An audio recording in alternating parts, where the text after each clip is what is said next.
Dema şervanan xwest riya Kobanê û Efrînê vekin, Mesûd Barzanî çû Stenbolê.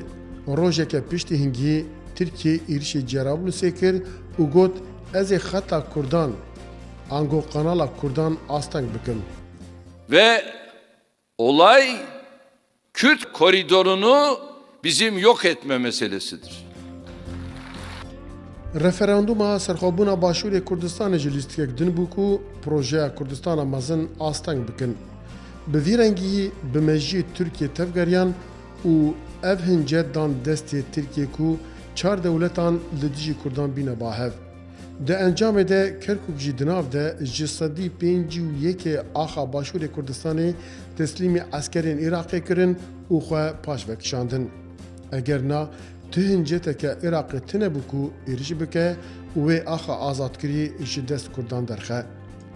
Mesûd Barzanî jî li xwe mikur hat ku şer nekirine û wisa teslîmî heştê şaibî kirine. Çendî hewlman da şer nebît. Pêşmerge zorek li navçekanî tirî çol kir tenha bû ew ê xwe nerjêt. û ew şwênaneyê ke ceyş û heşt hatûne têda hemûî ewe bûye ke bi aştî çol kirawe ve pêşmerge şerî têda nekirdo. Li her kwê pêşmerge bergirî kirdibî Antwanî we bêne pêş. Wê çaxê di serî de Amerîkayê û hemû dewletên mezin ên cîhanê û herêmê rica û tîka ji Mesûd Barzanî dikirin û digotin referandumê ji bo salekê bide paş. Eger Iraqê daxwazên Kurdan pêk neanî, wê çaxê referandumê pêk bînin û em ê piştgiriya we bikin. Lê Mesûd Barzanî guh nedida ti kesî. Siyaramaj bu wan awahîn bênema referandumê tacîl ken çu bedîlaş nedin. Madem ew muarize bikin em îşin de hesabê bu raya yek beşerin. Lê tenê rojekê piştî referandumê yanî roja 26 îlona sala 2017 careke din Mesûd Barzanî derkete hemberî çapemeniyê lê vê carê wekî ku ji çiyayekî ketibe erdê wisa bû. Ji Heyder Ebadî dixwest ku deriyan negire û pêre biaxive. داوال برز حیدر عبادی و همو هزولانکان عراقی دکم اوانه بروایان و گفتگو هیا درگه حوار دانخم. Mesûd Barzanî berî îdad kir ku referandum ji bo çêkirina dewletê ye. Emen nagereynewa bu ezmûnekî şikist xwardû.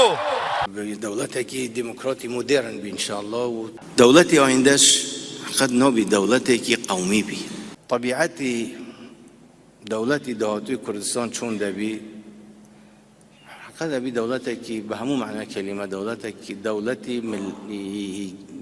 ملت بی. Lê piştî ku derî di ser de hate girtin, gav paşe ve avêt û got referandum ne ji bo pêkanîna dewletê û kifşkirina sînoran bû. Tenê me xwest em bizanin Kurd çi difikirin.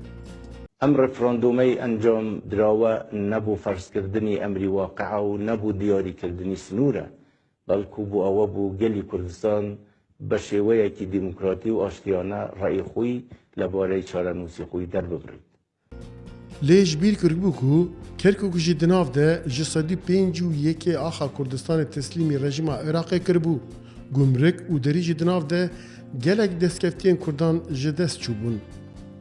ڕێکێب دەنە من ناوێ هەواب ناوێ هەرێما کوردستانی جارێکا دی سوپاسیا دەوڵەتە تورکیا بکەم کو هەمیشە تکاودانێت زەحمەتدا زەحمەتیەدا هەردەم هاروکار و پشتەوان بوونە بۆ حکوومەتە هەرێما کوردستانê و بۆ gelê Kurdistanê bi şekilekî giştî. Kerkük benim diyor. Ya sen hangi akla Kerkük benimdir diyorsun? Kerkük'te senin tarihin var mı ya? Ne işin var senin Kerkük'te? Siyaset edebilmiyorlar. Devlet nasıl olunur bundan da bir haberler. Ama sadece biz yaptık oldu demekle olacağını zannediyorlar. Olmayacak ya, olamazlar. Çocukluk hikayesiymiş. Böyle şey olur mu ya? Devlet yönetmek çocukluk olur mu?